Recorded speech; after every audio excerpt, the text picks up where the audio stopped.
দেখলি তোর বোনটা কি ভালো গান গাইছে। আমি নিশ্চিত তোর এই বোনের যদি চোখে দৃষ্টি থাকতো তাহলে তোর বোন বিশ্বজয় করে আসতে পারত। ঠিক কথাই বলেছিস রে। আমার বোনের কোনো দিক থেকে কোনো কমতি নেই, রূপ গুণ সব দিক থেকেই ঠিক আছে, শুধুমাত্র চোখের দৃষ্টিটুকুই নেই। তাই বলে তো তোর বোন থেমে থাকেনি না, পড়াশোনা থেকে শুরু করে সব কিছুই শিখেছে। বাড়ির এমন ধরনের কোনো কাজ নেই যা তোর বোন অনায়াসে করতে পারে না। এমন গুণ কতজনের আছে বলতো? অনেকে তো সুস্থ সবল থাকার পরেও এত এত কাজ বাজ জানেই না। তুই আমার বোনের কথা আমাকেই বলছিস? আমি সারা দিন রাত 24 ঘন্টা ওর আশেপাশেই থাকি, আমাকে তোর শেখাতে হবে না। আরে আমি তোকে শেখাতে যাব কেন? আমি তো তোকে শুধুমাত্র বললাম, আমি কি তোকে বলতেও পারবো না? বলতে পারবি না কেন? তবে এমন ভাবে বলছিস মনে হচ্ছে অন্য কিছু। কিরে, কিছু ঘটেছে নাকি? দূর, কি যে বলিস না। কি আর ঘটবে? ওকে সেই ছোটবেলা থেকে দেখে আসছি, এখন কতটা বড় হয়ে গেছে। অতটাও ছোটবেলা থেকে নয়, কিন্তু আমরা কিন্তু সমবয়সী, বুঝলি তো? যাক, ওসব নিয়ে মাথা ঘামানোর কোনো প্রয়োজন নেই।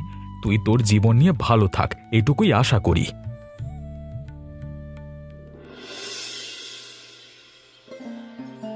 মেয়েটাকে নিয়ে যে কি করব আমি কিচ্ছু বুঝে উঠতে পারছি না। মেয়েটার জন্য তুইও বিয়ে করতে পারছিস না, আমি একা একা সংসারটাকে কি করে সামলাই বলতো? তুমি মিছিমিছি চেষ্টা করছো। তুমি একা একা কোথায় ঘর সামলাচ্ছ? হ্যাঁ, আমি তো আছি। তার উপরে অঞ্জলি ঘরের প্রায় সব কাজই তোমাকে করে দেয়। তাই বলে দুটো ছেলে মেয়ে একজনও বিয়ে করবে না? আমি তো অঞ্জলির জন্য বিয়ে করছি না। আগে অঞ্জলিকে বিয়ে দিয়ে দিই, তারপরে আমি বিয়ে করব। না হলে আমার বউ কেমন না কেমন হবে কে জানে। তারপর অঞ্জলির হবে দুঃখ। এই কারণেই তো আমিও তোকে জোর করছি না, কিন্তু এভাবে আর কতকাল? এত এত বিয়ের প্রস্তাব আসে, কিন্তু মেয়েটার চোখে দৃষ্টি নেই, সুরে চলে যায়। যদি পারতাম ওর চোখ দুটোকে ভালো করে দিতাম, কিন্তু এত টাকা পয়সা, আমাদের সমস্ত জমি জমা বিক্রি করলেও হবে না। কি করব বলো তো? আমাদের আবার জমি জমা কোথায়? উঠানের যে জমিটুকু রয়েছে ওটুকু বিক্রি করলেই তো হয়ে যেত, কিন্তু সেটা দিয়ে তোর চাচার সাথে ঝামেলা চলছে, যার কারণে বিক্রিও করতে পারছি না। দেখি ঝামেলাটা মেটানো যায় কিনা। তাহলে দ্রুত ঝামেলাটা মিটিয়ে ওই জমিটুকু বিক্রি করে বোনের চোখের চিকিৎসা করাবো। এভাবে বোনটাকে অসহায়ভাবে দেখতে আমার ভালো লাগে না, মা। দেখি আমাদের সুদিন কবে ফেরে। আমার বন্ধু বিক্রম মনে হয় অঞ্জলিকে খুব পছন্দ করে, কিন্তু অঞ্জলি অন্ধ হওয়াতে আমি চাই না ওর মাথায় বোঝা করে চাপিয়ে দিতে। না না বাবা, তার দরকার নেই। আমার মেয়ের আগে চোখ ভালো হোক, তারপর যে পাত্র পাবো তার সাথে বিয়ে দেব।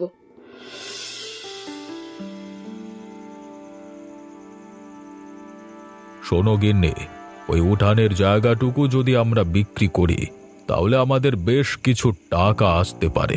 সেই টাকা দিয়ে আমরা কিন্তু আমাদের দোকানটাকে বড় করতে পারবো। তো এসব আমাকে শোনানোর কারণ কি? এসব গিয়ে ওদের কাছে বলো না। তোমার আদরের ভাইয়ের ছেলে মেয়েরা তো এই উঠোনের ভাগ কোনোভাবেই ছাড়বে বলে মনে হয় না।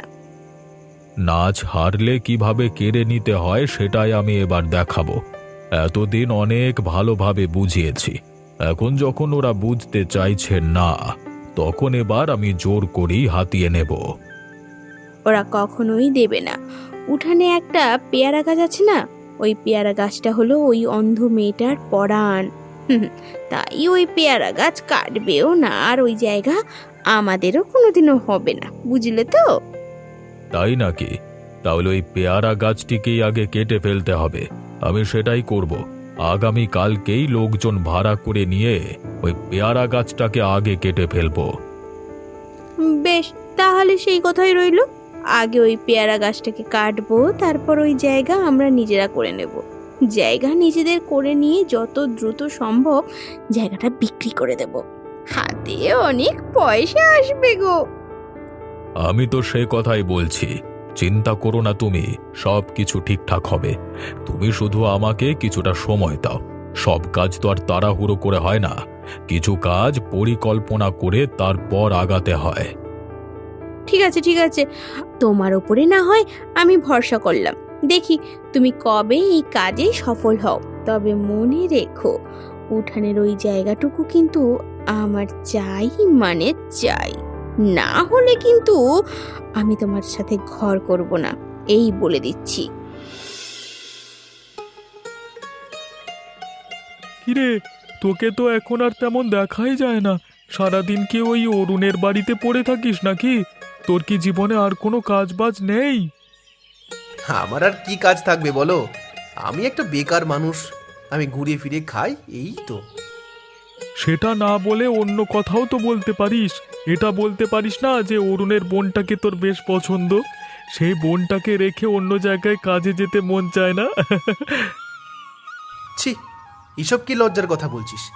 এসব কথা বলে নাকি মানুষ? ও বাবা, আপনার আবার লজ্জা আছে? আপনার এই কথা গ্রামের সমস্ত মানুষ জানে ভাই, আর আপনি লজ্জা পাচ্ছেন? সবাই তো আপনার অগোচরে এসব কথাই বলে বেড়ায়। অগোচরে বললে বলবে, তাতে তো আমার আর লজ্জা লাগবে না, কিন্তু এভাবে প্রকাশ্যে বললে আমার তো অবশ্যই লজ্জা লাগবে, তাই না? আর লজ্জা লাগিয়ে কি হবে বলো? মেয়েটা তোকে মনে হয় না পাত্তা দেবে। তোর যে চোরের মতো চেহারা, তা যদি ওর দৃষ্টি ফিরে আসে এবং তোকে দেখতে পায়, তোর সাথে কোনোদিন কথাও বলবে না, পাত্তাও দেবে না। হ্যাঁ, বলতে হবে না রে, ও ভালো একটা বর পাক, সংসার করুক, এটাই আমি চাই। এর মধ্যেই ত্যাগী মানুষ হয়ে গেলি। এত প্রেম, এত ভালোবাসা আসে কোত্থেকে রে? তুই কি আমাকে এসব কথা বলার জন্য এখানে ডেকেছিস? তোকে এখানে ডেকেছি আড্ডা দেওয়ার জন্য। এসব কথা বলবো না তোকে তো কি কথা বলবো? অন্য কোনো বিষয় আমি খুঁজে পাচ্ছি না আড্ডা দেওয়ার জন্য। তাই বলে তোকে এই কথাই ওঠাতে হবে? জানিস এইসব কথায় আমি লজ্জা পাই, এইসব কথায় আমি একটা কথাও বাড়াতে পারি না, তবুও আমাকে লজ্জা দেওয়ার জন্য তোর ইচ্ছে করেই করিস, তাই না? ধরে নে তাই। তাছাড়া অরুণের বোনের কথা তোকে যদি বলি, তোর মুখটা একদম লজ্জায় লাল হয়ে টমেটোর মতো হয়ে যায়।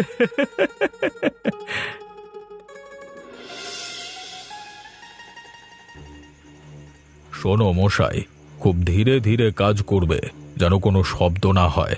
তোমার হাতের অফুরন্ত সময় আছে এই কাজটা কাটবার জন্য। তুমি প্রায় সারা রাত কাটিয়ে দিতে পারবে, কোনো সমস্যা নেই। সারা রাতের পারিশ্রমিক আমি দেব। একদমই তাই, প্রয়োজনে আরো টাকা বাড়িয়ে দেব, কিন্তু কোনোভাবেই শব্দ যেন বাইরে না যায়। শব্দ যদি হয় তাহলে ওরা জেগে যাবে। তাছাড়া ওই অন্ধ মেয়েটা তো ঘুমায় না, সারাদিন ঘুমের মধ্যেই থাকে, চোখে তো আর দেখতে পায় না, যে কোনো সময় টের পেয়ে যেতে পারে। এবার যদি ধরা পড়ে যায় তাহলে এই উঠানের জায়গাটুকু হাত থেকে ফসকে যাবে। না না, এত ঝুঁকি দেওয়ার কোনো প্রয়োজন নেই ভাই। তুমি আস্তে আস্তে কাজ করো তো, যতক্ষণ প্রয়োজন ততক্ষণ লাগিয়ে নাও। হ্যাঁ, আমরা এখানেই আছি। ওগো, শব্দ তো ভালোই হচ্ছে মনে হয়। শুধু এ ঘর নয়, আশেপাশে যতগুলো ঘর বাড়ি আছে সবাই তো জেগে যাবে। কিছুই তো করবার নেই গিন্নি, লোকটা তো ভালোই কম শব্দ করবার চেষ্টা করছে, কিন্তু গাছ কাটতে হলে তো একটু আধটু শব্দ আসবেই, তাই না? আমার ভয় করছে, যদি ধরা পড়ে যাই তাহলে এখানে ছাতু বানিয়ে দেবে ওরা। ভয় করো না, আমি আছি তো। প্রয়োজনে আমি নিজে ছাতু হব, তবুও তোমাকে ছাতু হতে দেব না, বুঝলে? হয়েছে হয়েছে, তোমার এমন ভালোবাসার কথা তোমার পকেটেই রাখো, এখন কাজে মন দাও তো। কে কে ওখানে? উঠোনে কে শব্দ করছে? এত রাতে আমাদের বাড়িতে কে এসেছে? ডাকাত পড়লো নাকি? যা ভেবেছিলাম ঠিক তাই হলো, ওরা জেগে গেছে। এ ভাই যতটুকু কাটা হয়েছে ততটুকুই রাখো। চলো চলো, আমরা পালিয়ে যাই, চলো। এ কি মা, আমাদের বাড়িতে কারা এসেছিল? তারা এভাবে আমাদের পেয়ারা গাছটা কেটে দিয়ে গেছে। পেয়ারা গাছ কেটে দিয়ে গেছে মানে? ও দাদা, তুমি কি বলছো এসব? সত্যি বলছো নাকি? ও মা, তুমি কিছু বলো না গো। আমি আর কি বলবো রে, চোখের সামনে যা দেখছি তা তো বিশ্বাসই করতে পারছি না। এত বিশ্রীভাবে এই গাছটাকে কেটে দিয়েছে। তার মানে আমার গাছটা আর বেঁচে নেই? আমার গাছটাকে কেটে ফেলা হয়েছে? হায় উপরওয়ালা, তুমি আমার এই সাথীটাকেও কেড়ে নিলে।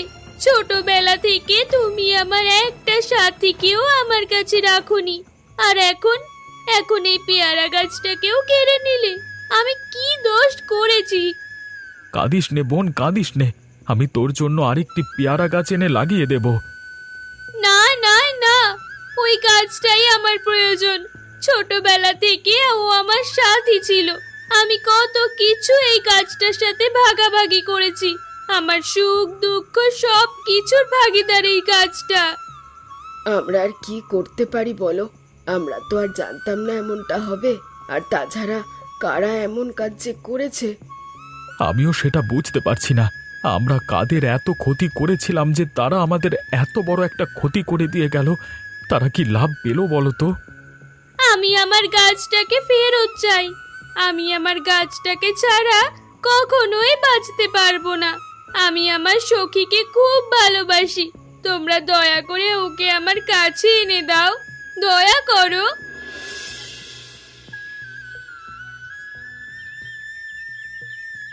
অঞ্জলি, কেমন আছো তুমি? শুনেছি গত রাতে নাকি তোমাদের গাছটা কেটে ফেলা হয়েছে। কে বা কারা এমন করেছে তার কোনো খবর পাওয়া গেল? না গো বিক্রম দাদা, সে খবর এখনো পাওয়া যায়নি। তবে সেসব নিয়ে আমার কোনো মাথা ব্যথা নেই। আমার সখী আমাকে ছেড়ে চলে গেছে, এটা নিয়েই সবচেয়ে বেশি দুঃখী আমি। আমরা তো জানি ছোটবেলা থেকে তুমি তোমার এই সখীকে খুব ভালোবাসতে। এখন আমি কি করব বিক্রম দা? আমার যে আর কেউ রইলো না। আমার সুখ দুঃখ এখন আমি কার সাথে ভাগ করব? ওই গাছটাই আমার সুখ দুঃখের সাথী ছিল। আরে তুমি এত ভেঙে পড়ছো কেন? আমরা তো আছি। আমরা সবাই তোমার সুখ দুঃখ ভাগাভাগি করে নেব। তাহলে তোমার চলবে না? তোমরা তো সবাই ব্যস্ত মানুষ, এদিক ওদিক ঘুরে বেড়াও। আমি তো আর ঘুরে বেড়াতে পারি না। আমি তো চোখেই দেখি না। আমি সারা দিন ওই গাছের সাথেই কথা বলতাম। তোমাদের হাতে তো আর এত সময় নেই। কে বলেছেন? এই আমি তো বেকার। দেখো না, আমি গ্রামে কত কত ঘুরে বেড়াই। সেখানে ঘুরে না বেরিয়ে তোমার পাশে বসে থাকবো। তুমি না হয় তোমার সুখ দুঃখ সব আমার সাথে ভাগাভাগি করে নেবে। সেটা আবার হয় নাকি? গ্রামের মানুষ খারাপ বলবে। এমনিতেও গ্রামের মানুষজন আমাকে দেখতে পারে না। আমার সাথে থাকলে তোমারও আবার একটা কলঙ্ক হয়ে যাবে। হলে হোক, ও সব কলঙ্কে আমি ভয় পাই না। সেটা সময় বলে দেয়। থাক বিক্রম দা, বাস্তবতা তো মেনে নিতেই হবে। আমার সাথী আমাকে ছেড়ে চলে গেছে, এটা আমাকে মানতেই হবে, সে যতই কষ্ট হোক না কেন। এই তো, এবার তুমি সঠিকটা বুঝতে পেরেছো। এটা উচিত। বাস্তবতাকে সব সময় মেনে নিতে হয়।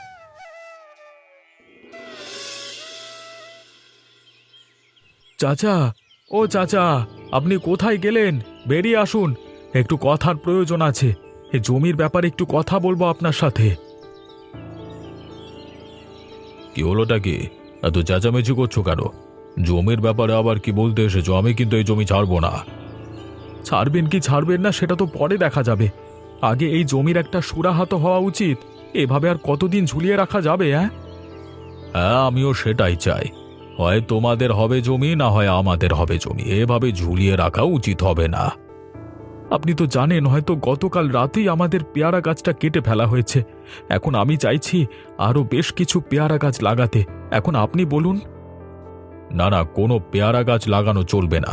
ওটা কি তোমার নিজের জায়গা নাকি?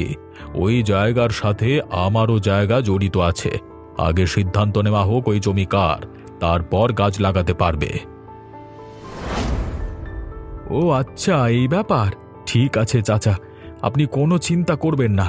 এবার একটা সুরাহা অবশ্যই হবে। এবার আপনি জমি পান কিনা আমি সেটাই দেখব। এখানে দেখবার কি আছে? জমি যে আমি পাবো সেটা তো আমি নিশ্চিত, কারণ এটা আমার বাপদাদার জমি। আপনিও ভুলে যাবেন না, এটা আমারও বাপদাদার জমি। যতটুকু অধিকার আপনার আছে ততটুকু অধিকার আমারও আছে। সেটা দেখাই যাবে। অপেক্ষা করে বসে থাকো, তারপর দেখো শেষ হাসিটা কে হাসে। একটা কথা কি চাচা জানেন? এখন আপনি মনে মনে বেশ হাসছেন, তবে শেষ ভালো যার সব ভালো তার, জানেন তো?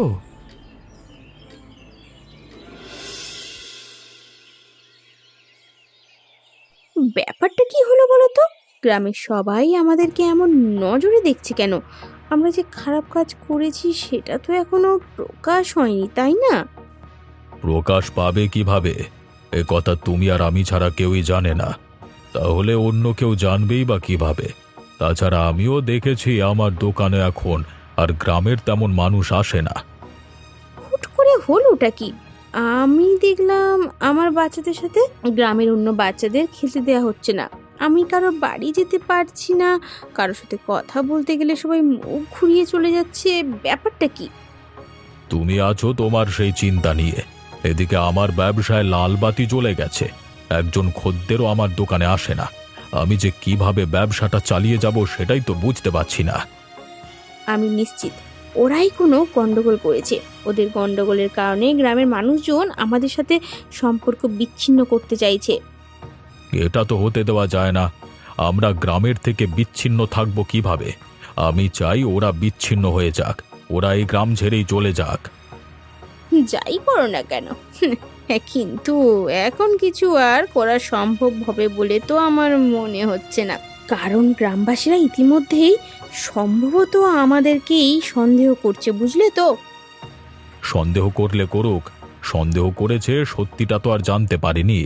এমনভাবে এখন সত্যিটা সাজাতে হবে যেন আমরা কিছুই করিনি। তাহলেই গ্রামবাসীদের বিশ্বাস আবার আমাদের প্রতি ফিরে আসবে। যাই করো না কেন, কোনোভাবে ধরা পড়ো না, বুঝলে তো? ধরা পড়লে কিন্তু একদম গ্রাম ছাড়া হওয়া লাগবে। গ্রাম ছাড়া হওয়ার আগে তো একঘর হয়েই গেছি। তারপরে যদি গ্রামের মানুষজন আরো খেপে যায়, তাহলে তাদের একটা মারও মাটিতে পড়বে না, বুঝলে তো?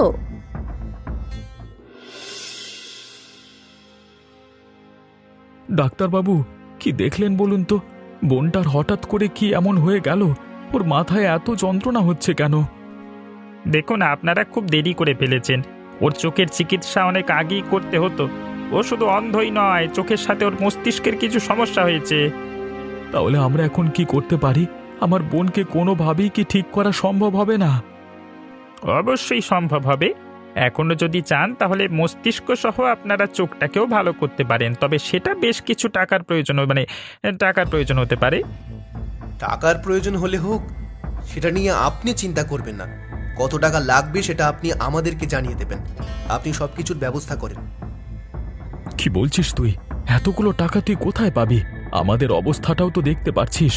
উঠানের জায়গাটুকু ছাড়া আমাদের আর কোনো জায়গা জমিও নেই যে বিক্রি করে বোনটার চোখের চিকিৎসা করাবো। দেখ ভাই, আমার এই পৃথিবীতে তোরা ছাড়া কেউ নেই, অথচ আমার এত জায়গা জমি দিয়ে আমি কি করব? এখন যখন সময় এবং সুযোগ দুটোই এসেছে, তখন আর বসে থাকা উচিত হবে না। তাহলে কি ডাক্তারকে সবকিছু ঠিকঠাক করতে বলবো? অবশ্যই বলবি। এখনো সেটা তুই আমাকে জিজ্ঞেস করছিস? যত টাকা লাগে সব আমি দেব, তবুও অঞ্জলিকে ঠিক করে ফেল।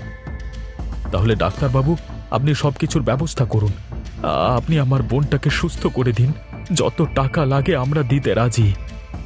বেশ, তাহলে টাকাগুলো জমা করে দেবেন, আমি বাকি কিছুর ব্যবস্থা করে ফেলছি। হ্যাঁ, গ্রামের সবাই আবার আমার বাড়িতে এলো কেন আমি তো বুঝতেই পারছি না। একবার গ্রামের সবাই আমার সাথে সম্পর্ক বিচ্ছিন্ন করে দিচ্ছে, আবার একবার নিজেরাই আমার বাড়িতে এসে হাজির হচ্ছে। আপনার বাড়িতে যে কিসের জন্য হাজির হয়েছি এবার আপনি ভালোভাবে টের পাবেন। আমি তোমার কথা আর আগামাথা কিছুই বুঝতে পারছি না। তোমরা এমন কেন করছো আমার সাথে? আপনার সাথে এমন করব না তো আপনাকে মাথায় তুলে নাচবো? যখন খারাপ কাজ করেছিলেন তখন মাথায় ছিল না? আপনি কেন শয়তানি করে অরুণদের পেয়ারা গাছ কেটে ফেলেছিলেন? হ্যাঁ, আশ্চর্য, আমি আবার খারাপ কাজ করলাম কখন? তোমরা এত বানোয়াট কথা শিখেছো কোত্থেকে বলো তো? পরিবার তোমাদের ভালো শিক্ষা দেয়নি? হ্যাঁ, পরিবারের কথা দয়া করে বলবেন না। আমার পূর্বপুরুষেরা ভালোই ছিল, এর মধ্যে আপনি একটা জঘন্য মানুষ তৈরি হয়েছেন। তাহলে পরিবারের কথা না আনাই ভালো। এখন আপনারাই বলুন এদের কি শাস্তি দেওয়া উচিত? এনারা তো এখনো স্বীকার করলোই না যে ওরা কোনো দোষ করেছে, আমরা শাস্তি দেব কিভাবে? যদি শাস্তি না দেয় তাহলে ওই যে ওনার ঘরে রাখা গাছ কাটার যন্ত্রটা আছে না, ওটা দিয়ে ওনার মাথায় আমি ফেলে দেব। যেমনভাবে গাছটা কেটে ফেলেছিল ওরা সেইভাবেই কেটে যাবে। তাহলে আয়, দাঁড়িয়ে আছিস কেন? তোর কি মনে হয় এনারা স্বীকার করবে? তুই গিয়ে নিয়ে আয়। কোনো কিছু আনবার দরকার নেই। আমি আমি আমি স্বীকার করছি খারাপ কাজটা আমি করেছি।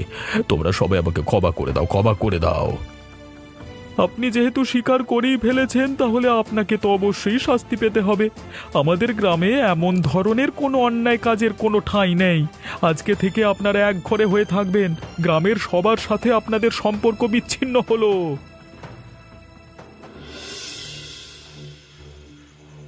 তোমার মতো লোকের সাথে আমি আর ঘর করতে পারবো না। আমি তোমার এই সংসার ছেড়ে তোমাকে ছেড়ে চলেই যাব। আশ্চর্য, তোমার আবার হঠাৎ করে কি হলো? সবাই দেখছি আমার সাথে সম্পর্ক বিচ্ছিন্ন করবার জন্য উঠে পড়ে লেগেছে। আমি যাব না তো কি করব শুনি? তোমার মতো মানুষের কাছে আমি কেন থাকবো? এখানে এক ঘর হয়ে থাকবো। গ্রামের কারোর কাছে যেতে পারবো না, কারোর সাথে কথা কইতে পারবো না, কারোর কথা শুনতে পারবো না, বাজার করতে পারবো না, খেতে পারবো না। তাহলে এখানে থেকে আমার লাভটা কি? এখন তুমি আমার দোষ দিচ্ছ।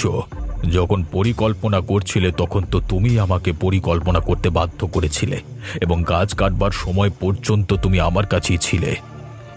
আমি যা করব তা কি তোমাকে করতে হবে নাকি? হ্যাঁ, আর তুমি যখন বুঝতে পারোনি অবস্থাটা কিরকম হতে পারে, আমি তোমার সাথে থাকতে পারবো না। এটাই আমার শেষ কথা। আমি আমার বাচ্চাদের নিয়ে চলে যাচ্ছি।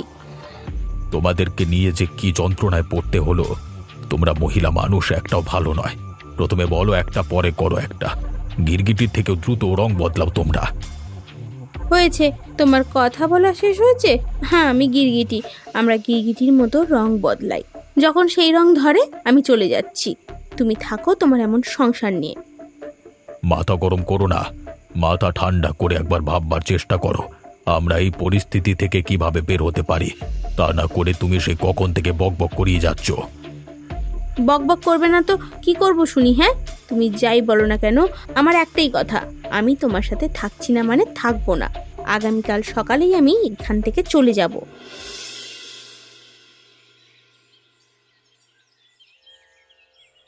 মা অঞ্জলি, তোর অবস্থা এখন কেমন? আগের থেকে একটু ভালো হয়েছে নাকি? কে? কাকা বাবু নাকি? আপনি এসেছেন আমাকে দেখতে? হ্যাঁ রে, এত অবাক হচ্ছিস কেন? আমি কি তোদেরকে দেখতে আসতে পারি না? আসলে কাকা বাবু, বাবা মারা যাওয়ার পর থেকে আমার মাথার উপরে এমন কোনো ছায়া ছিল না। আজ এত বছর পর আপনি আমাকে মা বলে ডাক দিলেন, তো তাই একটু অবাক না হয়ে পারলাম না। মনে হলো আমার নিজের বাবাই আমাকে ডাক দিয়েছে। দেখ, আমি কত অকৃতজ্ঞ একটা মানুষ। তোরা আমাকে বাবার মতো সম্মান করিস, কিন্তু আমি তোদেরকে কোনো দিন সন্তানের মতো দেখতে পারিনি। ওসব কথা বাদ দিন কাকা বাবু, ওসব কথা আমি মনে রাখিনি। আজকে আপনি একবার আমাকে মা বলে ডাক দিয়েছেন, তাতেই আমি সব কিছু ভুলে গিয়েছি। বিশ্বাস করুন। আসলেই তোদের মতো মানুষ হয় না। আমি বাকিটা জীবন তোদের মাথার উপরে ছায়া হয়ে কাটিয়ে দিতে চাই। তুই আমাকে ক্ষমা করে দে মা। আপনার বিরুদ্ধে যদি কোনো ক্ষোভ আমার মনে জমা থাকে, তবেই তো আপনাকে ক্ষমা করতে পারবো, তাই না? কিন্তু আজকে আমার মনে আপনার জন্য কোনো রাগ অথবা ক্ষোভ জমা নেই। আমি ভালোভাবেই জানি আমার ওই পেয়ারা গাছটাকে আপনি কেটেছেন। আমি তো আপনার কণ্ঠস্বর এবং চালচলন সবকিছুই অনুভব করতে পারি। এত কিছু জানবার পরেও তুই কাউকে কিছু বলিসনি? কার বিরুদ্ধে বলবো? নিজের বাবার বিরুদ্ধে? আপনি তো আমার বাবার মতো। ওসব কথা বাদ দিন কাকা বাবু। আমি আপনাকে ক্ষমা করে দিয়েছি, আপনি আমাদেরকে ক্ষমা করে দেবেন।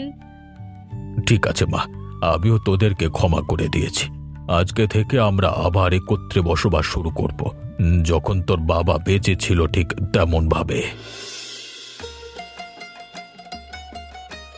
মা, দাদা, আমি সব দেখতে পাচ্ছি। আমি এখন সব দেখতে পাচ্ছি। তোমাদেরকে আমি দেখতে পাচ্ছি। আমি আলো দেখতে পাচ্ছি। এত বছর পর আমি সূর্যের আলো দেখতে পেলাম। তুই সত্যি বলছিস? বল, তুই দেখতে পাচ্ছিস? মিথ্যে বলছিস না তো? না গো দাদা, আমি মিথ্যে বলছি না। এই জন্মের পর প্রথম আমি সূর্যের আলো দেখতে পেয়েছি। তোমাদেরকে দেখতে পেয়েছি। আমার যে কি আনন্দ হচ্ছে! আমার জীবনের শ্রেষ্ঠ সুখ আজকে আমি পেলাম। আমার জীবনের একটাই ইচ্ছে ছিল, তোমাদেরকে মৃত্যুর আগের দিন একবার দেখব। আমার সেই ইচ্ছে পূরণ হয়েছে গো। সবকিছু সম্ভব হয়েছে শুধুমাত্র বিক্রমের জন্য। বিক্রম এতগুলো টাকা না দিলে তোর চোখের দৃষ্টি ফিরিয়ে আনা অসম্ভব ব্যাপার ছিল রে। বিক্রম দাদা, তুমি তো সেই বিক্রম দাদা, তাই না? আমি তো এই সর্বপ্রথম সবাইকে দেখছি, তাই তেমন ভাবে কাউকে চিনতে পারছি না। তোমাকে অনেক ধন্যবাদ বিক্রম দাদা। আরে আরে, ধন্যবাদ দিতে হবে না। তুমি তোমার পেয়ারা গাছকে হারিয়ে ফেলেছো, আমি তোমার দৃষ্টিশক্তি ফিরিয়ে দিয়েছি। এবার আর আড্ডা দিতে গল্প করতে তোমার কোনো অসুবিধাই হবে না। তাহলে চলো, এখন বাড়িতে ফেরবার সময় হয়েছে। বাড়িতে ফিরে আমাদের অনেক কাজ। অঞ্জলির বিয়ে দিতে হবে তো। বিয়ে? এত তাড়াতাড়ি বিয়ে? আমি এখনো পর্যন্ত চোখ খুলে তাকাতেই পারলাম না। আর তাছাড়া আমি অন্য কাউকে বিয়ে করব না। এত তাড়াতাড়ি বিয়ে দিয়ে দিবি ওকে? আরো কিছুদিন অপেক্ষা করে থাক। আরে না রে না, ওকে আর অপেক্ষা করানো ঠিক হবে না। তারপর আমারও তো বিয়ে করতে হবে। সব মিলিয়ে এখনই ওকে বিয়ে দিয়ে দি। তাছাড়া হাতেও ভালো পাত্র আছে, তাই না বলো মা? একদমই তাই। আমি তো অপেক্ষায় ছিলাম কবে আমার মেয়েটার দৃষ্টিশক্তি ফিরবে আর কবে ওর বিয়ে দেব। হাতে অনেক ভালো পাত্র আছে। চল, বাড়ি চল। আরে বিক্রম, ওভাবে দাঁড়িয়ে আছিস কেন? এদিকে কত কাজ পড়ে আছে, আমি একা হাতে সামলাতে পারছি না। একটু এদিকে আয়, আমাকে সাহায্য কর। হ্যাঁ রে, আসছি আসছি।